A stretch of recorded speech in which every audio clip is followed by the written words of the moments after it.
Boa noite, boa noite. Vou fazer a leitura da palavra, que faz tempo que a gente não conversa sobre as coisas de Deus e elas são tão magníficas, né? A gente não pode... Eu estou deitada já, mas eu estou sempre meditando na palavra. Tá tudo certo. Hoje a gente vai falar uma palavra que ela tá em Êxodo, capítulo 4, versículo 2. O tema é: para que serve o seu cajado? Deus é muito simples e até muito engraçado. Ele tem um jeito muito particular de ser. Ele, o Todo-Poderoso, apareceu em forma de fogo em uma sarça, um tipo de arbusto que não se consumia, falando com autoridade e poder. No entanto, olha para a mão de um pastor de ovelhas e pergunta: o que é isso? Deus sabia? Claro. Então, por que ele pergunta? Porque ele quis ensinar que ele faz os seus milagres, sinais e maravilhas a partir do que temos em nossas mãos, a partir da nossa realidade. A vara ou cajado de Moisés era sua identidade, simbolizava aquilo que ele estava envolvido. O que você tem em suas mãos? Qual é o seu recurso? Qual a sua posição? Qual é a sua formação? Qual é o seu trabalho, a sua habilidade natural? Quais são os seus talentos? Com quais dons espirituais você foi agraciado? Você lidera? Quem você lidera? Qual a sua influência? O que você sabe? O que você conhece? Onde você está? E mais importante, para onde você está indo?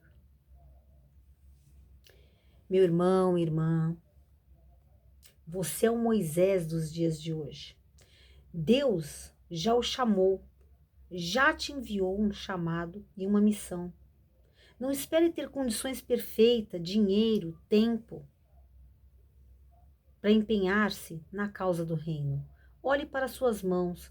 Será que elas estão realmente vazias? Lembre-se, Deus usa pessoas comuns, pessoas para quem muitas vezes não daríamos nenhum valor. O poder não está em nós mesmos, mas no Deus que pode fazer com o que somos. E Ele já tem um plano. O que você está fazendo com a sua vara, com o seu cajado? Uma vara sem uso, ou que estiver sendo utilizada de forma errada, só vai ser um peso durante o seu caminho. Conheça o que você carrega, para que fim isto pode servir nos planos de Deus na terra. E use.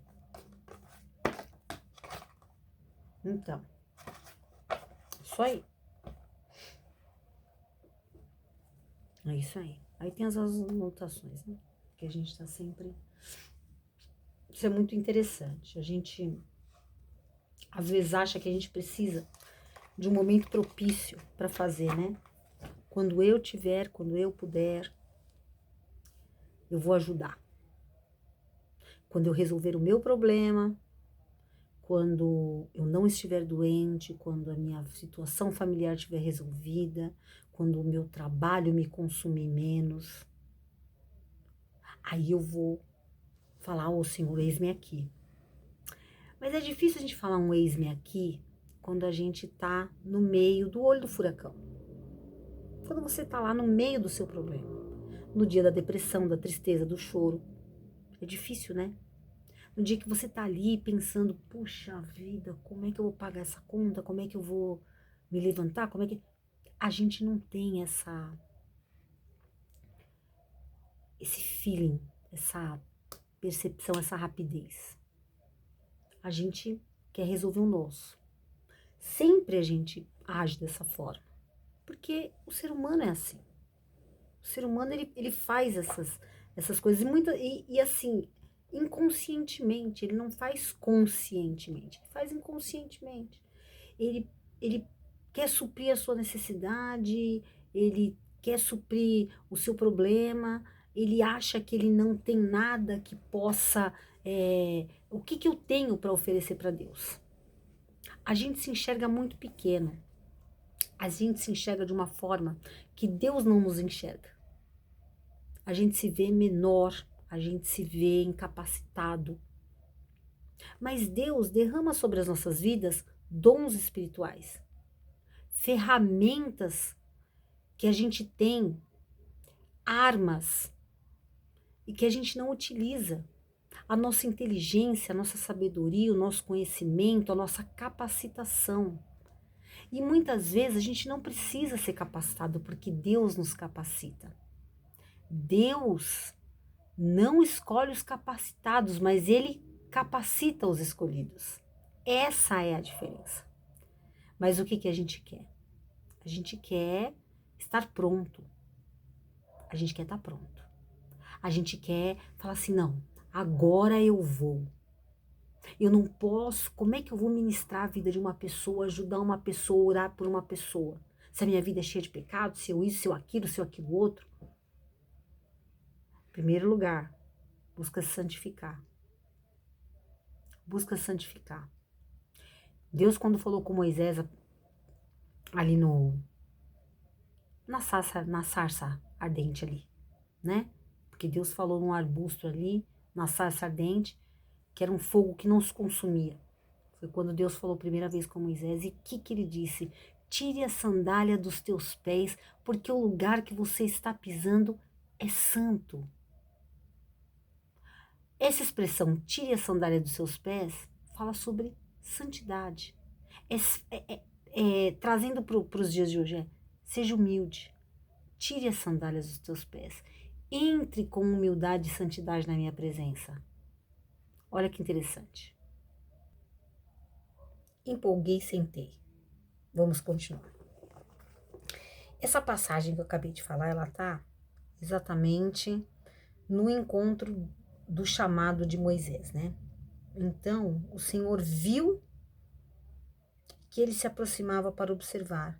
E então, no meio da sarça, Deus o chamou, Moisés, Moisés. E ele respondeu, eis-me aqui. E aí em Êxodo 3, no versículo 5, ele fala assim, então disse Deus, não se aproxime, tire a sandália dos teus pés, pois o lugar em que você está é terra santa. Nesse momento de encontro de Deus e Moisés, o pré-requisito para que ele estivesse na presença de Deus era a santidade. Tire a sandália dos teus pés, porque a terra em que você pisa é santa. Por que santa?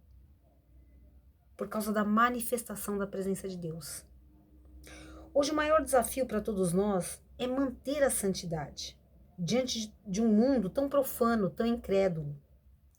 É fácil ser santo quando todos são santos, mas o nosso parâmetro de santidade ele não pode ser humano. E isso é uma grande verdade, porque a gente tem um parâmetro raso das coisas, a gente tem uma visão distorcida. A gente imagina que santidade é um saião no pé, é um sovaco cabeludo, isso o que, tal, isso é outra história, gente, isso é outra história para um outro dia. A santidade, ela tá nas tuas atitudes.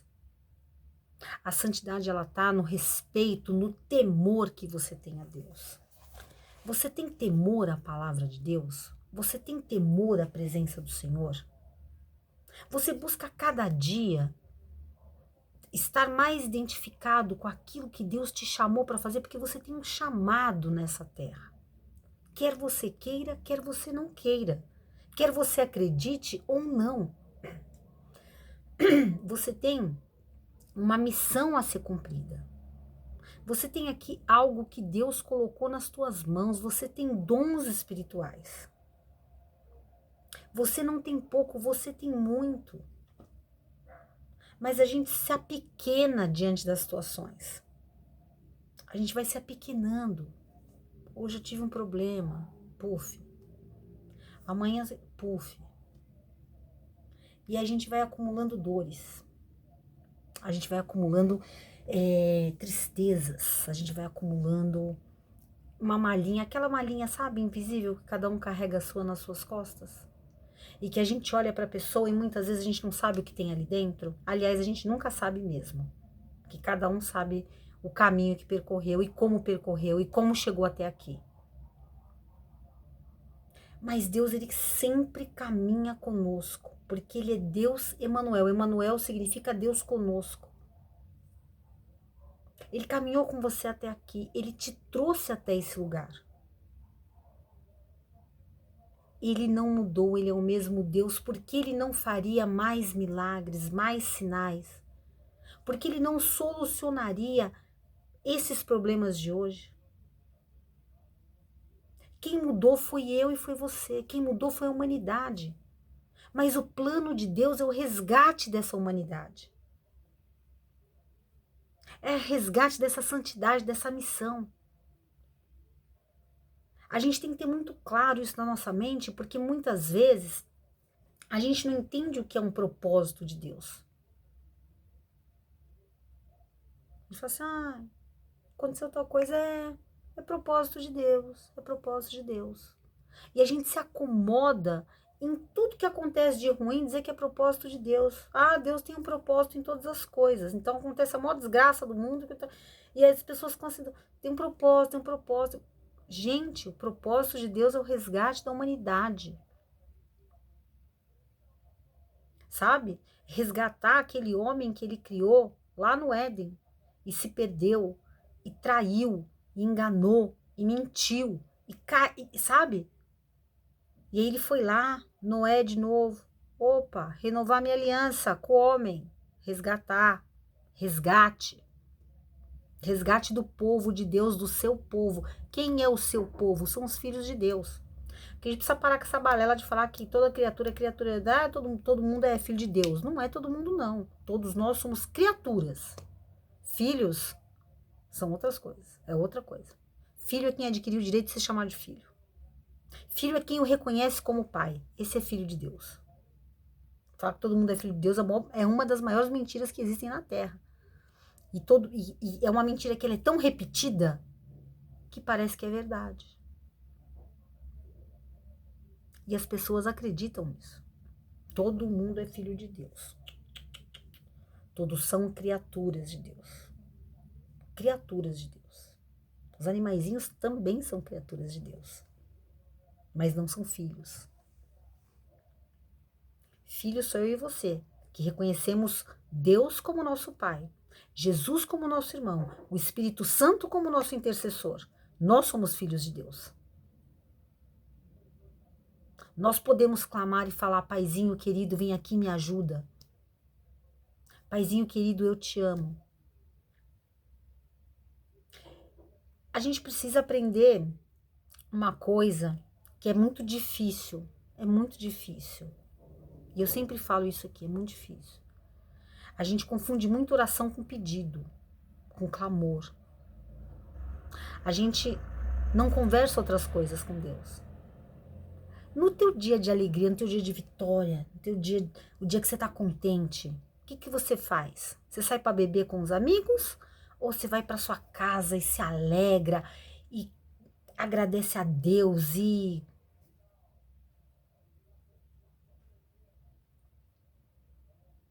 No dia que você conquista algo que você quer muito. Hoje eu vou me dar o direito. Estou comemorando, vou abrir uma garrafa de vinho de uísque 12 anos. 17, 20, 350 anos.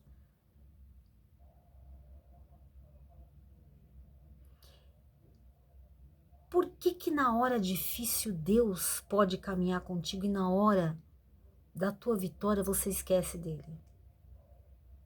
Você esquece quem caminhou, quem te carregou, quem te ajudou, quem te guiou, quem te livrou. Porque aí o mérito é seu. Eu consegui. Deus me ajudou. Só me ajudou, né? Coadjuvante. Ele vira coadjuvante da sua vida.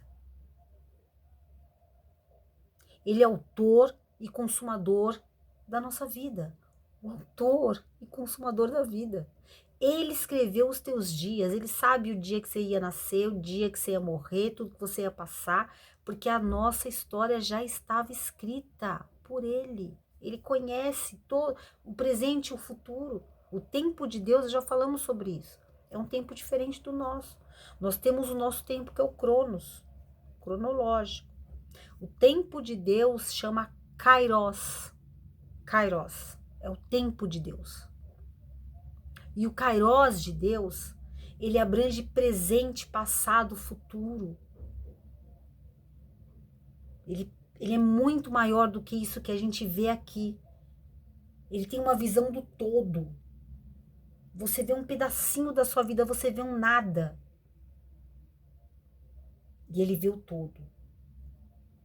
Você participa disso aqui, ó. E ele, ó, de toda a história da humanidade.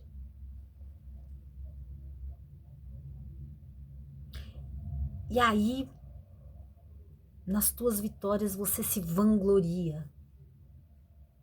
E aí, nas tuas conquistas, você se vangloria e diz assim, Deus me ajudou. Parece que ele foi só né? Um ajudante ali. Ah, é alguém que estava comigo me ajudando ali. Mas eu fiz, eu aconteci, eu resolvi, eu que caminhei, eu que dei os passos. Será que é assim que as coisas acontecem realmente?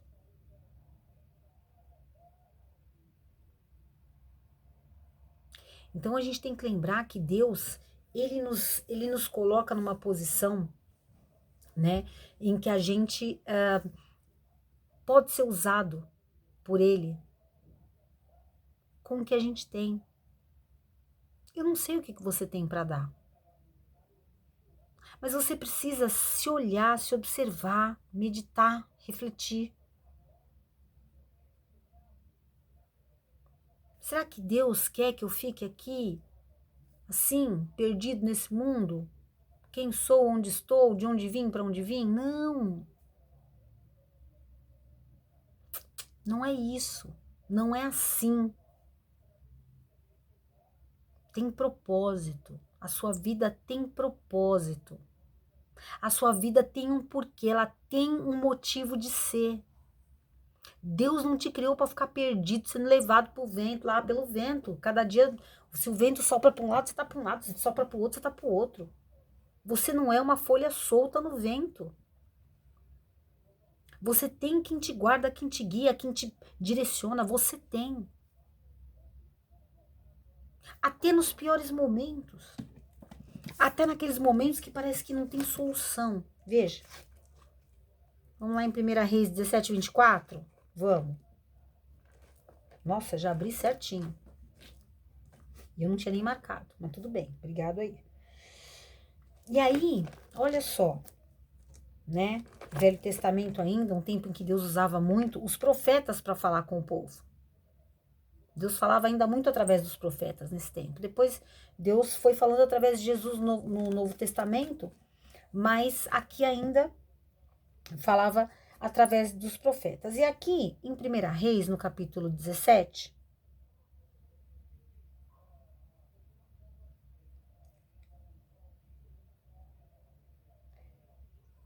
a gente vai ter o profeta Elias aqui. E ele vai falar sobre uma viúva, tá? Sobre a viúva de Sarepta, que era uma cidade chamada Sarepta. Então, lhe veio a palavra do Senhor dizendo, dispõe-te, dizendo para Elias, dispõe-te e vai a Sarepta, que pertence a Sidom, e demora-te ali, onde ordenei, a uma mulher viúva que te dê comida. Ah, isso porque tem um contexto antes. Ele estava já caminhando há muitos dias, e ele já estava sem alimento, o suprimento já tinha acabado. Então Deus falou: dispõe-te e vai a Sarepta, que pertence a Sidom, e demora-te ali, onde ordenei a uma viúva que te dê comida. Então ele se levantou e foi a Sarepta. Chegando à porta da cidade, estava ali uma mulher viúva apanhando lenha. Ele a chamou e lhe disse: traz-me, peço-te, uma vasilha de água para eu beber. Indo ela buscá-la, ele a chamou e lhe disse: traz-me também um bocado de pão na tua mão. Porém ela respondeu: tão certo como vive o Senhor teu Deus, nada tenho cozido, há somente um punhado de farinha na minha panela e um pouco de azeite na minha botija. E vês aqui, apanhei 2 cavacos e vou preparar o resto da comida para mim e meu filho. Comê-lo-emos e morreremos. Contexto dessa mulher. Ela tinha perdido o marido, perdeu tudo que ela tinha, e aí ela já não tinha mais alimento, não tinha como, não tinha trabalho, enfim, né? Estamos falando de um contexto de 2020 anos atrás. Já. E aí o que acontece? Ela tinha o último recurso. Ela ia fazer aquela última refeição para ela, para o filho dela. Então ela falou: comê-lo-emos e morreremos, porque não tem mais nada, acabou tudo. É água tônica, tá, gente? Que o fígado às vezes pede. Elias lhe disse: não temas, vai e faze o que disseste. Mas primeiro, faze dele para mim um bolo pequeno e traze-mo aqui fora. Porque assim diz o Senhor Deus de Israel: a farinha da tua panela não se acabará e o azeite da tua botija não faltará, até o dia que o Senhor fizer chover sobre a terra. Era um tempo de seca. Foi ela e fez segundo a palavra de Elias. Assim comeram ela, ele e sua casa muitos dias. Da panela a farinha não se acabou e da botija o azeite não faltou, segundo a palavra do Senhor por intermédio de Elias. Depois disso, adoeceu o filho da mulher, da dona da casa, e a sua doença se agravou, tanto que ele morreu. Então disse ela a Elias: que fiz eu, ó homem de Deus? Vieste a mim para trazerdes à memória a minha iniquidade e matardes o meu filho? Ele lhe disse: dá-me o teu filho. E tomou-o dos braços dela e o levou para cima, ao quarto onde ele mesmo se hospedava, e o deitou sobre a cama. Então clamou ao Senhor e disse: ó Senhor meu Deus, também até a esta viúva com quem me hospedo afligiste, matando-lhe o filho? E estendendo-se 3 vezes sobre o menino, clamou ao Senhor e disse: ó Senhor meu Deus, rogo-te que faça a alma deste menino tornar a entrar nele. O Senhor atendeu a voz de Elias e a alma do menino tornou a entrar nele e reviveu. Elias tomou o menino e o trouxe do quarto à casa e o deu à sua mãe. E lhe disse: vê, teu filho vive. Então a mulher disse a Elias: nisso conheço agora que tu és homem de Deus e que a palavra na tua boca é verdade. E aí vê, aí vê. Deus não muda, né? Ele não muda mesmo. Ele não muda. Por isso a gente não pode ter medo de entregar os dons que Deus nos deu. Por isso que a gente não pode. Por isso que eu te pergunto: o que é que você tem aí? Qual é o teu azeite? Qual é a tua farinha? O que você tem para entregar? É um tempo de oração? É um período de jejum? É um tempo de meditação e leitura da palavra? É um pão para ajudar o próximo?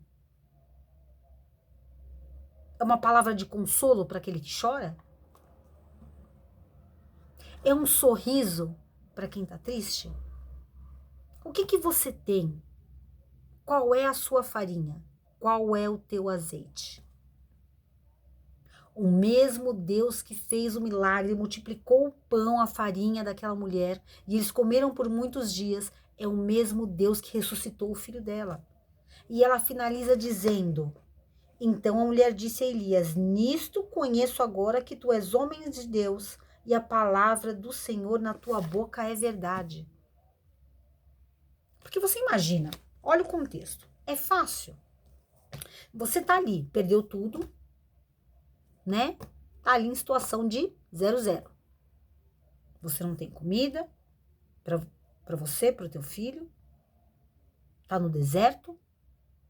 Pegou 2 cavaquinhos de água, ia fazer um bolinho ali comer. Era o alimento que tinha.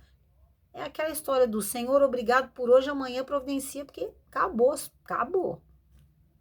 E se o Senhor não providenciar, morreremos de fome.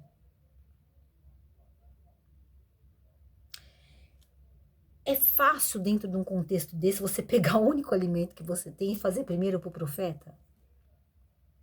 E entregar para o próximo? É claro que não. É claro que essa mulher, em algum momento, ela teve o seu momento de conflito. É claro que ela teve um conflito de pensar, mas e agora? Eu vou dar para ele, e eu, e o meu filho. Em algum segundo, uma fração de segundo, porque é humana como nós, pode ter tido essa dúvida. Mas de imediato, ela já voltou e opa, homem de Deus, ele é um profeta, o profeta Elias. Vamos lá, vamos para frente. Eu tenho para entregar. Como a viúva que entregou 2 moedas. Como a mulher sunamita que entregou uma habitação para o profeta. E depois o filho dela morreu também, está em 2 Reis. A partir do capítulo 8. A partir do... capítulo 8. 2 Reis, a partir do capítulo 8. Então, assim, você teve lá, e aí o filho dela morreu e depois ressuscitou. O que você tem para entregar? Qual é o teu cajado? Qual é a tua habilidade? Porque Deus não muda.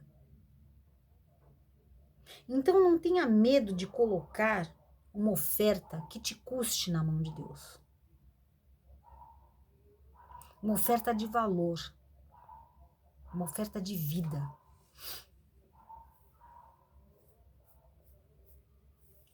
Uma oferta de vida. Entendeu? Oferta o teu melhor. Oferta o teu melhor. Entrega o melhor da tua vida. Põe Deus em primeiro lugar. Coloca Deus no lugar de Deus. O que você está idolatrando? O que você está colocando no lugar do Senhor? É um filho? Sem o meu filho eu não vivo? É um homem, é uma mulher, é um marido, é uma esposa? Tudo aquilo que...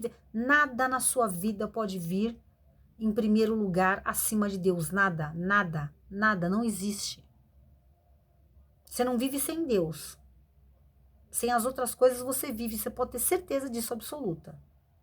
Que Ele supre. Que Ele manda o livramento, Ele manda o escape, Ele manda. Ele envia a provisão.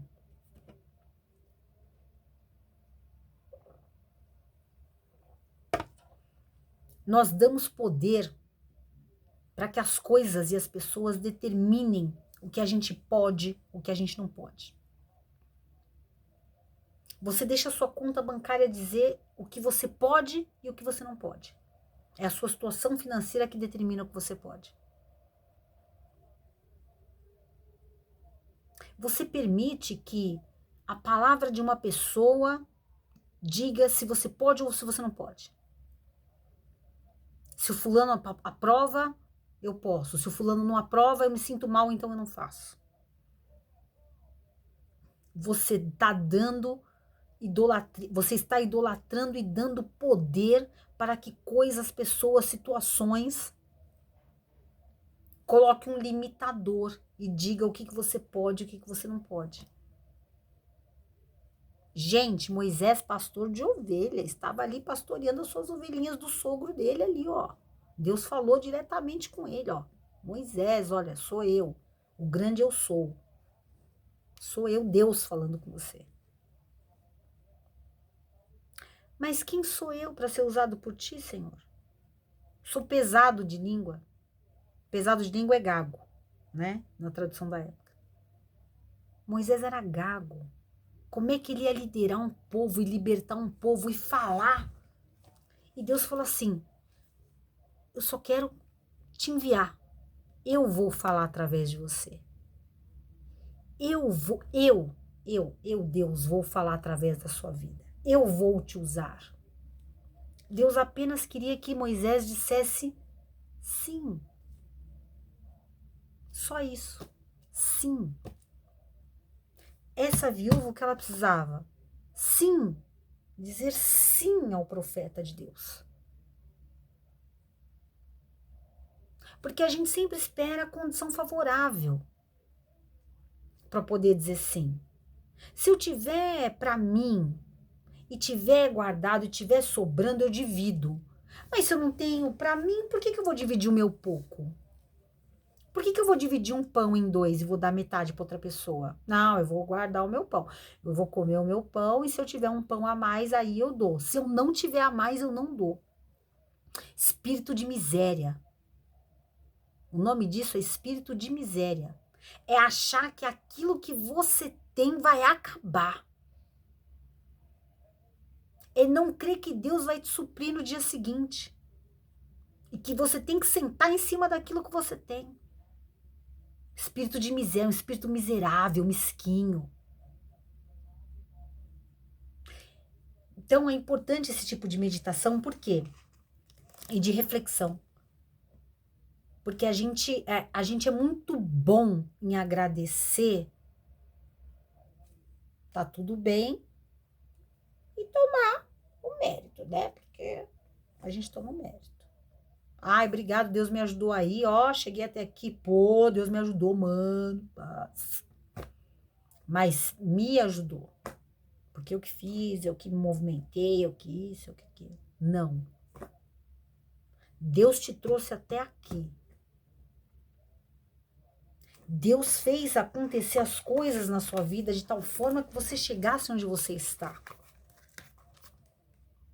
Se você já esteve numa cama, Deus te levantou. Se você já teve um dia de necessidade, Deus te supriu e mandou e você, nossa. Eu tenho certeza que alguém já passou por isso. De você falar assim, puxa, eu não sei como é que vai ser amanhã. Não tá... De repente, do nada, aparece alguém, às vezes que você fazia até tempo que não via, um tio, um parente, um amigo.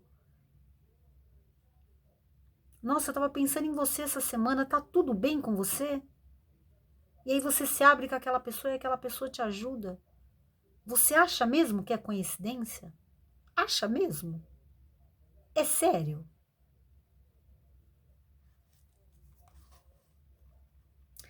O Senhor está te levantando neste tempo. Quando você consagra o que você tem e o que você é e aquilo que Ele já te entregou para Ele, consagre ao Senhor.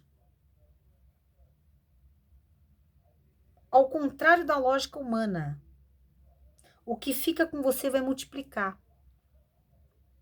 Porque se a gente fizer a conta, e se a gente parar para ver esse texto, humanamente falando, carne, que somos, né?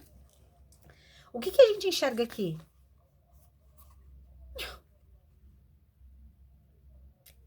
Um punhado de farinha, né? Tem o quê mesmo? Um punhado de farinha e um pouco de azeite na botija. Nós vamos fazer um bolinho aqui, comer, morrer, acabou. A matemática conta humana não bate, não fecha. Mas ela preparou e entregou na mão do profeta. E aquilo os alimentou aos três. Por muitos dias. A palavra está dizendo por muitos dias. Se você não acredita na Bíblia, isso que eu estou falando para você é utopia. E é conta carochinha. Mas se você acredita em Deus e acredita no que eu estou falando, você sabe que isso foi milagre. Você sabe que isso aqui é manifestação do poder de Deus. Você sabe. Não tem como acontecer humanamente. Não tem. E a gente sabe disso, né? Então, aquilo que você consagra, ele multiplica. Porque ele não vai te faltar. E é muito interessante que muitas pessoas falam assim, vou até tocar num assunto que às vezes as pessoas não gostam muito de falar disso, mas que é super importante. Às vezes as pessoas perguntam assim, falam, comentam e até criticam, enfim, né? Cada um fala aí num tom aí que acha que deve. Mas, e falam assim, entrega o dízimo na igreja? Se você está apertado com 100%, como é que vai viver com 90%? Esses 10% não é meu. A gente já falou sobre isso, Malaquias 3:10. Trazei todos os dízimos à casa do tesouro para que haja mantimento e fazei prova de mim, se eu não te abrirei as janelas dos céus e derramarei sobre vós bênçãos sem medidas, repreenderei o devorador. Tá lá em Malaquias 3:10. Não sou eu que falo que o dízimo é dízimo. Deus falou que 10% de tudo aquilo que você tem é dele. E às vezes as pessoas falam assim, como é que consegue realizar com 90%? Mais do que às vezes a pessoa que tem 100% na mão e não consegue fazer nada. E às vezes ganhando menos. Porque tem gente que o dinheiro parece que, ó, desce como areia, né? Pelos dedos. Não consegue ofertar para o pobre. Não consegue dar uma cesta básica. Não consegue ajudar uma pessoa. Gasta em remédio. Gasta resolvendo problema. Consertando carro e outras coisas mais. Quebra não sei o quê. Queima a lâmpada. Tudo coincidência, viu? Tudo coincidência. Tudo coincidência. Não rouba de Deus. Porque não vale a pena. Se você não entrega os seus 10%, e aí eu tô falando de gente que entende, tem entendimento do que é, agora eu tô falando com quem tem entendimento do que é o dízimo. Do que é essa consagração do dízimo. Nem todos têm. E ok, e tá tudo bem. Porque em algum momento Deus vai falar com você a respeito disso. Conforme a gente vai tendo as nossas conversas aqui e as nossas leituras bíblicas. Mas, veja, às vezes a gente não entrega. Então, assim, não vou entregar porque eu só tenho, sei lá, vamos fazer uma conta aqui redonda. Eu tenho R$100. R$100 vai resolver o meu problema. Como é que eu vou dar 10 e ficar com 90? Você já observou que quando você fica com aquilo que não é teu, os 90 não rendem? Você tem uma dor de cabeça, passa na farmácia, gastou, foi com remédio. Faltou não sei o que, queimou uma lâmpada, você troca. Não sei o que, no carro tem que pôr um óleo. Puf. Tênis fura, tem que comprar um tênis. Coloche. De 10 real. Acabou seus 90, amigo. Acabou. Acabou seus 90. Porque o dízimo não é. Ele é um dinheiro espiritual. As pessoas não entendem isso. Ele é um valor. A gente fala dinheiro porque é a moeda, né? Do tempo de hoje. Mas ele é um valor espiritual. Ele é um valor que te guarda. Ele tem um valor que te protege. Ele é um valor que te multiplica, te acrescenta, que te prospera. Já falamos sobre prosperidade. Prosperidade não é ter demais. Prosperidade é nada te faltar. E o dízimo, ele te prospera, a oferta te prospera. O dividir o pão te prospera. O ajudar o próximo te prospera. Gente, é um caminho que não tem volta. Um dia bate o carro, um dia não sei o quê, um dia não sei o quê, quebra, pum, pé da cama. Cada hora você está resolvendo um problema. Nada tá bom, nada se resolve. Comigo tudo acontece, a gasolina aumenta, não sei o quê. Tudo acontece comigo. Quando eu acho que vou ter sossego, acontece mais um problema. Nunca tem sossego, não tem sossego. Não tem paz. Porque é um dinheiro espiritual, não é um dinheiro material. Não são esses 10% que vão resolver a sua vida. Se você não consegue fazer com 90, 10 não vai resolver a sua vida. Isso é muito claro. Mas isso Deus vai falar com você. Segura.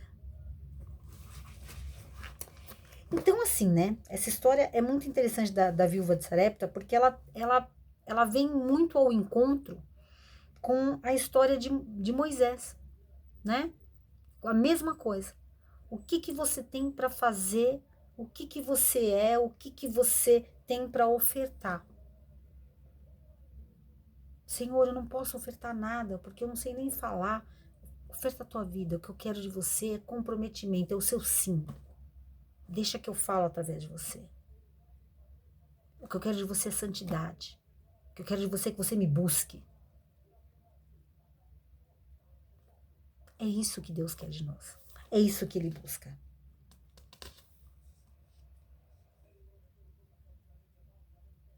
Muitas vezes nós estamos, olha só, muitas vezes você está como a viúva de Sarepta, mas Deus tem um plano de vida para você e não de morte. É um plano de vida. E ele será favorável a você. E tem uma observação que eu coloquei aqui, que é uma observação pessoal minha.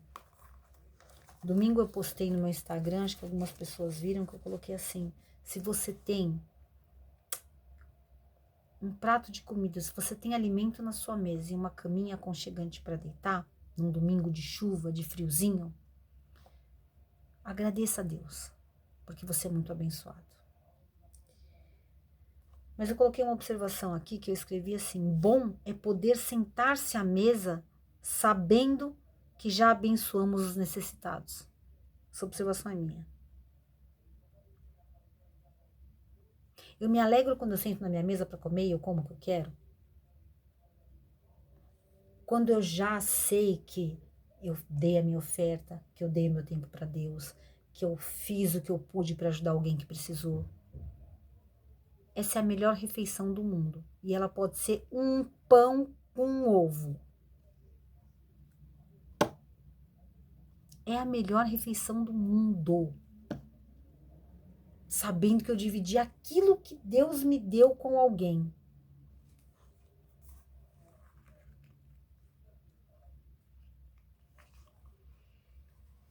E ainda, aqui em 2 Reis, no capítulo 17, no versículo 15, que a gente acho que já até leu, Deus fala: foi ela e fez segundo a palavra de Elias. Assim comeram ela, ele e sua casa muitos dias. Da panela a farinha não se acabou e da botija o azeite não faltou. Segundo a palavra do Senhor por intermédio de Elias.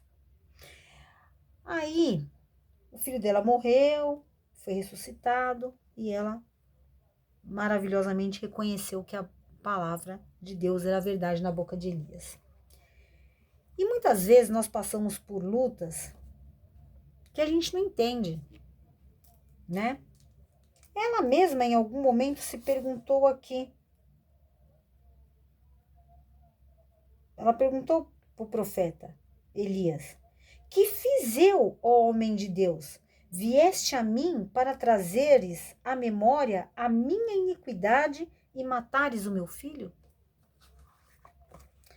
Aí eu anotei aqui. Tem lutas que a gente não entende mesmo. Porque o mesmo Deus que nos supre e multiplica, às vezes permite lutas para que vivamos vitórias. Ele permite que você passe para a luta para te forjar, para te fortalecer. E aí você fica aí prostradão, entendeu? Ai, meu Deus. Agradeça a Deus por cada desafio que Ele confia na tua mão. Ele está confiando que você é capaz, que você pode vencer. Ele está dizendo assim: você tem armas para isso. Você tem elementos para chegar lá. Eu confio em você, meu filho. Os maiores desafios. Olha, quanto maior o cargo de uma pessoa, maior não é a responsabilidade, o peso sobre ela. Vamos falar aqui humanamente. Falar uma coisa bem simples, que aí todo mundo entende. Assim é a nossa vida com Deus, fazendo um parâmetro. Quanto mais Deus te entrega de luta, quanto maior a tua luta é, maior é a confiança que Deus tem em você. Às vezes, o que você está passando, Ele sabe que outra pessoa ao teu lado não conseguiria passar. pessoas que você conhece, que você julga que são pessoas fortes, não teriam força para passar pelo que você está passando hoje. Para enfrentar o que você está enfrentando. Para derrubar esse gigante que está diante de você. Para transpor essa muralha que você precisa chegar do outro lado. Para atravessar essa trincheira e vencer a guerra.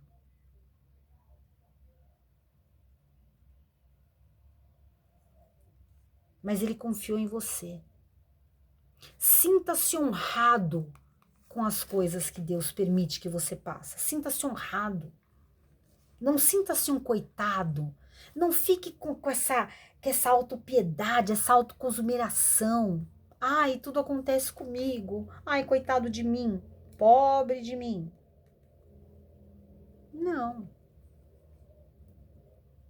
Senhor, na minha força, eu não tenho ideia de como vencer. Mas se o Senhor colocou na minha mão, é porque eu vou vencer. Então, vamos embora. Se o Senhor está comigo, vamos que vamos. E aí dobra o joelho, ora, clama, agradece, chora, ri. Mas vai com Deus, não vai sozinho. Não vai sozinho. Você está muito bem acompanhado. E assim como essa mulher viveu na casa dela, nós vamos ver também ressurreição de situações, de coisas que nós já consideramos perdidas. O filho dela tinha morrido. E ela foi restituída. Ela viveu a ressurreição do filho dela e assim vai ser na sua vida. O que é que está morto na tua vida? O que é que você olha e fala assim, essa situação não tem jeito. Morreu. Esse assunto eu nem oro mais por ele, não peço mais. Porque isso aqui, olha, deixa aqui quietinha essa dorzinha aqui no canto, porque essa não tem jeito. Obrigado, Senhor, o Senhor é maravilhoso, o Senhor tem feito todas as coisas, mas isso aqui, anos nessa situação, anos, não vai ser agora. Hipocrisia, hipocrisia.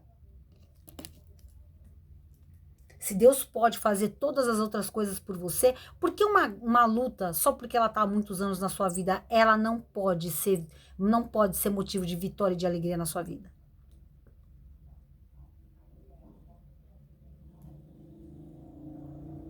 Por quê? Deus mudou? Ou Deus tem um tempo diferente do seu? Ou você precisa aprender alguma coisa para poder receber? Porque se você receber, você vai esquecer de Deus. E aí você vai ficar idolatrando aquilo que você recebeu. Você já parou para pensar? Que muitas vezes a gente não recebe o que a gente pede porque a gente está colocando aquilo acima do Senhor?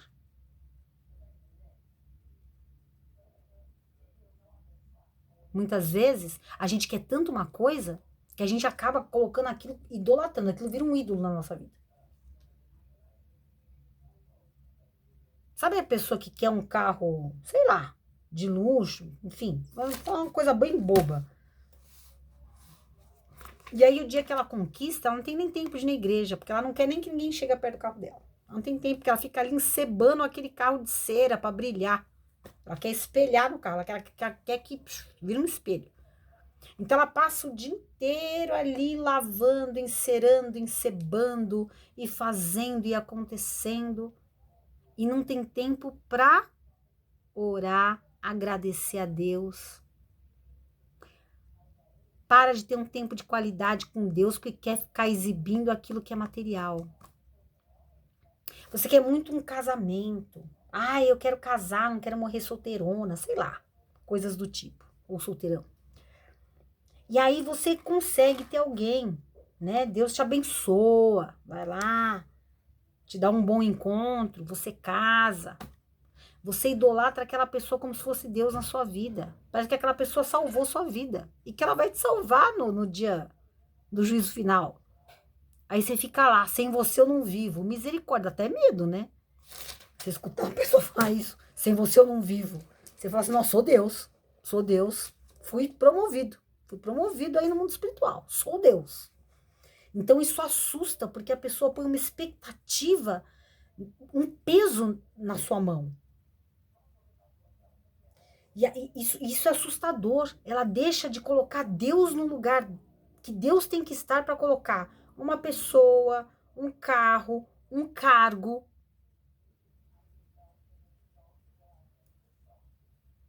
Tô na igreja, agora eu sou presbítero, meu crachazinho aqui, ó. Idolatrando aquele crachá, né? Sou presbítero, praticamente um pastor. Então eu tenho um cargo X, e fico idolatrando aquele cargo ali, aquela coisa. E cadê a vida espiritual? Obra de Deus é obra de Deus, é uma maravilha, é muito bom ser obreiro na casa do Senhor. É muito bom trabalhar na igreja. Te traz uma satisfação que poucas coisas trazem na vida. É você trabalhar na obra. É maravilhoso trabalhar na obra. É bênção. Mas não é bênção para as pessoas, porque aí você começa a se achar Deus, semideus, né? Você já é o agente especial do Senhor. Entendeu? Eu estou aqui, eu faço pelas pessoas, Estranho isso aí, esse negócio é esquisito isso aí. Sobe na cabeça do indivíduo, ele deixa de ser servo, gente. Deixa de ser servo. Ele deixa de ser servo de Deus, porque ele se coloca num lugar de eu tenho um cargo, eu tenho me respeita aí, que ó o meu crachazinho. Olha o meu crachazinho. Isso acontece nas empresas, isso acontece nas famílias. Isso acontece na roda de amigos. Um quer ser mais engraçado que o outro, mais divertido, mais cheio de papo, mais cheio de conhecimento. Não deixa ninguém falar.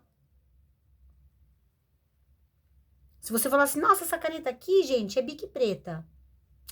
Não, mas você não sabe. Na verdade, isso aqui não é um preto. Isso aqui é um tom que ele parece que é preto por causa disso. Aí a pessoa cria lá uma teoria né? Fica discutindo o sexo dos anjos lá 300 anos para te dizer que uma caneta preta não é preta. Aí fica todo mundo com aquela cara de idiota assim na roda pensando, quê? Hã? Então a gente tem que parar de idolatrar as nossas habilidades pessoais, as nossas habilidades humanas. Deus te usa com habilidade sem habilidade, amigo. Deus te usa, Deus te escolhe. Não é você que escolhe Deus. Aí eu escolhi ter uma vida com Deus. Não, você não escolheu nada. Deus foi lá, te escolheu, falou: vem aqui, é você.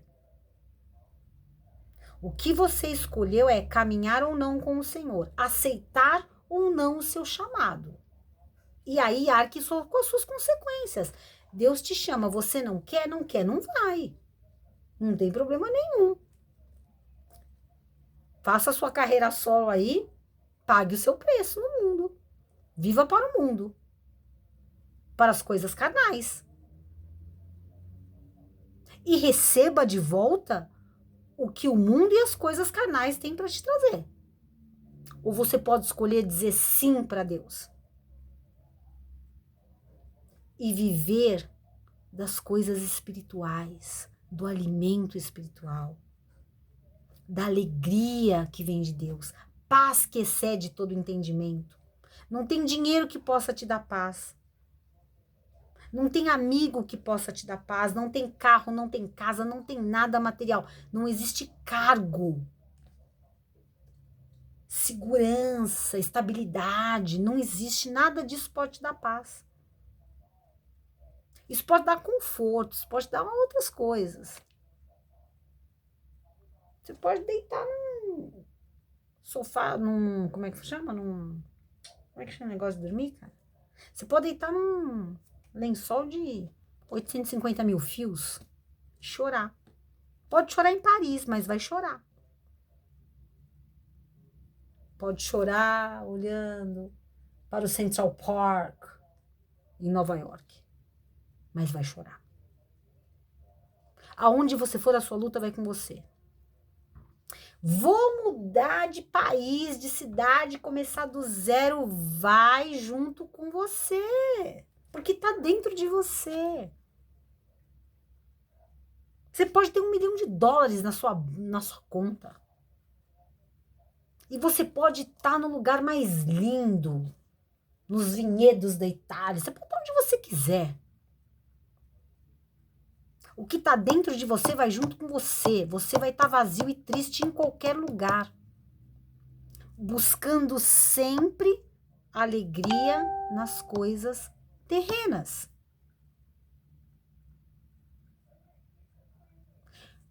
Use o que Deus te deu para servir a Deus, para servir o próximo. Para de se preocupar só com você. Vamos lá. Deus conhece o nosso coração. E sabe quando nós temos um coração pronto para crer. O que nos torna eleitos escolhidos é a necessidade? Você acha que Deus te ajuda porque você precisa? Ele te abençoa porque você precisa? Ele te cura porque você precisa? Não. Deus te abençoa porque Ele te ama. Olha a diferença. Deus não atende o teu pedido porque você é um necessitado. Porque você está fazendo chororô na hora da oração. Não. Deus não te abençoa e não te cura porque você chora. Porque você está tristonho, porque você está deprimidinho. Você está fazendo biquinho, feito criança. Ai, Senhor, tô precisando. Se o Senhor não me ajudar, tudo bem. Parece criança de 5 anos, tudo bem também, viu? Não tem problema. Né? Tenho que aceitar a vida triste, ai, né? A sua vontade é soberana. Parece criança, parece criança. Que fé imatura é essa? Que falta de hombridade, de maturidade é essa? Deus te abençoa porque você é filho, porque você é herdeiro, porque Ele tem amor por você. Cresce. Cresce na fé, cresce na fé. Todo dia você ora e fala assim, Senhor, me dá vitória, me dá vitória, me dá vitória, me dá vitória, me dá vitória, me dá vitória, me dá vitória. Não é melhor você começar a orar e falar assim, Deus, me dá força para enfrentar as lutas? E aí eu vou ter vitória? Senhor, me levanta, olha, me orienta, me dá estratégia, me dá um caminho, Senhor, esteja comigo para que eu possa... Não, que é pronto. Me dá vitória, me dá vitória, me dá vitória. Me dá um marido, me dá um marido, me dá um marido. Me dá uma casa, me dá uma casa, me dá uma casa, me dá um emprego, me dá um emprego, me dá um emprego. Meu Deus. Deus é garçom seu pra você ficar ali, ó. Vem, Senhor, agora eu quero isso. Senhor, agora eu preciso daquilo. Agora é teu Deus. Se coloca no teu lugar, caramba. É o teu Senhor que te deu a vida, o teu Pai que te ama. É o teu Pai que te ama. E quer te abençoar por amor, por graça. Graça. Graça é um dom imerecido. É um favor imerecido. A gente não merece. Mas a gente recebe a graça de Deus.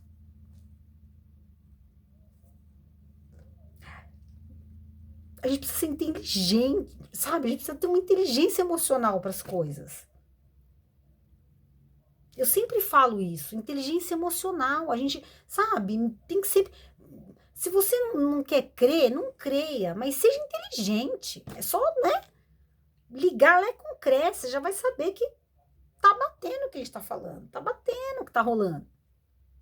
Olha para tua vida, olha para as tuas atitudes, olha para os teus resultados. A tua colheita fala muito sobre o teu plantio. Os teus resultados falam muito sobre o que você faz. As consequências falam também.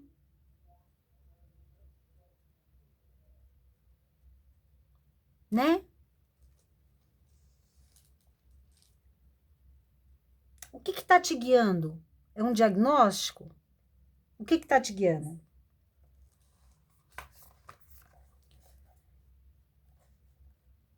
O teu coração, ele precisa estar aberto para acreditar que em tudo há um propósito. E você não está sendo castigado. Essa mulher, ela falou, Ai, você veio aqui lembrar das minhas iniquidades e agora meu filho morreu e eu tô pagando por isso. O propósito era a ressurreição. O filho dela morreu para que ela pudesse ver um milagre. Para que ela pudesse crer. Por isso Deus permitiu que aquela criança morresse. Para edificar a fé dela, para fortalecer a fé daquela mulher. E não para que ela perdesse. Deus permite que situações aconteçam nas nossas vidas para que a gente viva a vitória, a ressurreição de situações. O que está morto aí? Vida familiar, vida financeira? É uma enfermidade que está te acometendo? É a tua vida espiritual que esfriou? O que está morto? Ezequiel 37 profetiza sobre o vale dos ossos secos. O que você precisa ver reviver na sua vida? A alegria? A paz?